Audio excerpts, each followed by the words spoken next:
राज्यसभा सांसद दीपेंद्र हुड्डा ने video conferencing के माध्यम से आयोजित पत्रकार वार्ता में कहा कि भारत सरकार के नीति आयोग के आंकड़े बताते हैं कि हरियाणा लगभग हर क्षेत्र में पिछड़ गया है। हत्या दर और बेरोजगारी दर में ऊपर आया है। भारत सरकार के नीति आयोग ने 17 मानकों पर हर प्रदेश की रिपोर्ट प्रकाशित कर हरियाणा सरकार के झूठे दावों की पोल खोलने का काम किया है। नीति आयोग द्वारा जारी HDC सूचकांक के अनुसार अब हरियाणा बेरोजगारी अपराध में टॉप 3 राज्यों में है। इसके अलावा शिक्षा, औद्योगिक और आर्थिक वृद्धि में भी हरियाणा पिछड़ गया है। उन्होंने नीति आयोग द्वारा जारी आंकड़ों के हवाले से कहा कि जो प्रदेश 2014 तक प्रति व्यक्ति आय, निवेश, कृषि उत्पादकता, खेल खिलाड़ियों जैसे विकास के पैमाने पर नंबर 1 था, वो अब 14वें स्थान पर पहुंच गया है। गरीबी के मामले में हरियाणा 12वें नंबर पर है। यह इकलौती ऐसी सरकार है जिसके राज में हरियाणा में गरीबी में कोई कमी नहीं आई। वाटर सैनिटेशन में 23वें स्थान पर, गरीब अमीर में अंतर में हरियाणा 14वें नंबर पर आया है। नीति आयोग के आंकड़े बताते हैं कि प्रदेश बेरोजगारी बढ़ी है। हेल्थ में उड़ीसा जैसे राज्य हरियाणा से आगे निकल गए हैं। हरियाणा की सरकार को जागना होगा और हर क्षेत्र में जो गिरावट हो रही है उसे सुधारना होगा।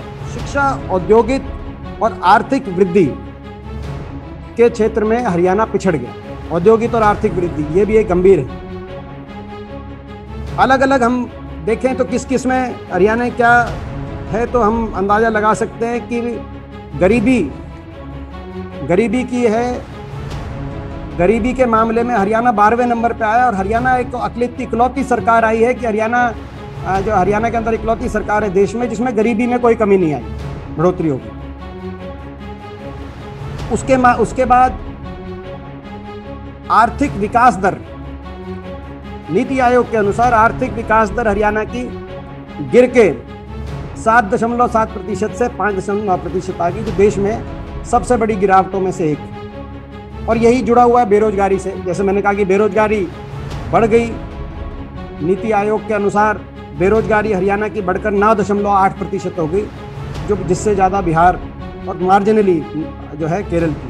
दीपेंद्र हुड्डा ने सरकार से मांग करी कि एम्स 2 भाड़सा परिसर में मंजूर शुदा 11 संस्थानों में से 10 संस्थान क्यों नहीं बने, इस पर सरकार श्वेत पत्र जारी करे।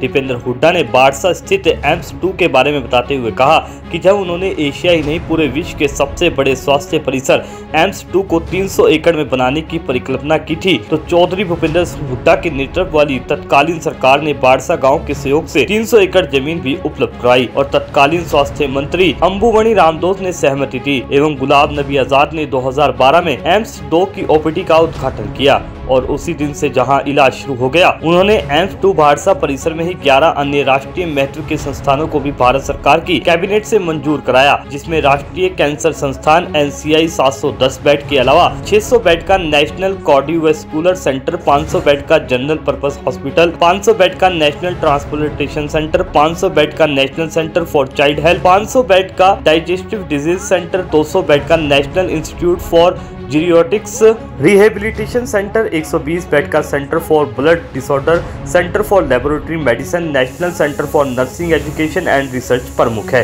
नेशनल कार्डियोवैस्कुलर सेंटर 600 बेड का, नेशनल सेंटर चाइल्ड हेल्थ। अब तीसरी वेव में चाइल्ड की बात कर रहे हैं, बच्चों की बात कर रहे हैं। मैं इसीलिए कह रहा हूँ ये महत्वपूर्ण सवाल है। मैं हर बार चंडीगढ़ आता था तो ये सवाल आपके समक्ष रखता था, मगर मैं देशवासियों के सामने फिर रखना है।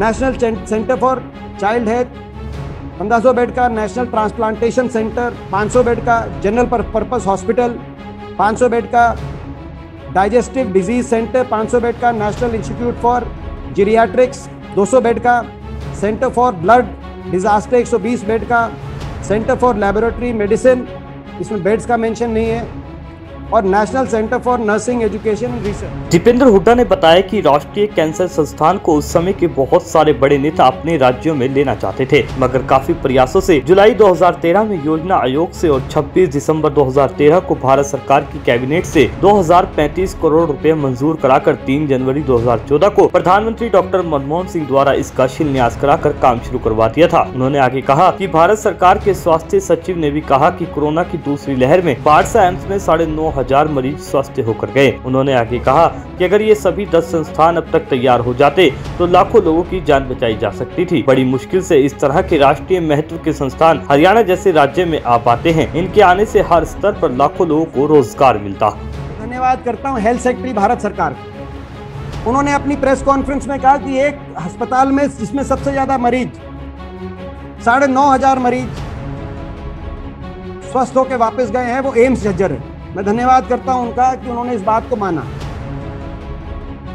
710 बेड का कैंसर इंस्टीट्यूट था, बाकी उन्होंने बेड्स बढ़ाए और देश में सबसे ज़्यादा आधुनिक आईसीयू अगर कहीं पे है आज के दिन तो ये एम्स झज्जर में नेशनल कैंसर इंस्टीट्यूट, जिसकी फाउंडेशन स्टोन 2009 में अंबुमनी रामोदास ने और उसके बाद डॉक्टर मनमोहन सिंह जी और गुलाम नबी आज़ाद साहब 2012 में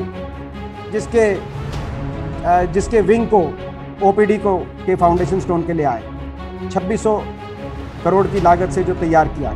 मगर जो मैंने खाका मंजूर कराया था, जो मैं आपके बीच में जो मैं मांग रखना चाहता हूँ सरकार से, इस खाके में 10 ऐसे इंस्टीट्यूट इसी परिसर में 300 एकड़ का ये परिसर झज्जर में, जो दिल्ली बॉर्डर पे है, गुड़गांव बॉर्डर पे, झज्जर बॉर्डर पे है, ये एशियाई नहीं दुनिया का सबसे बड़ा स्वास्थ्य परिसर के रूप में विकसित होना था। ये बतौर सांसद, क्योंकि मैं उस क्षेत्र का सांसद था, मैंने इसकी रूपरेखा प्रस्ताव लेकर हेल्थ मिनिस्ट्री से, स्वास्थ्य मंत्रालय से, अंबुमनी रामोदास उस समय हेल्थ मिनिस्टर थे, उनकी इनिशिएटिव से इसकी मंजूरी उस समय कराई। हल्ला बोल हरियाणा।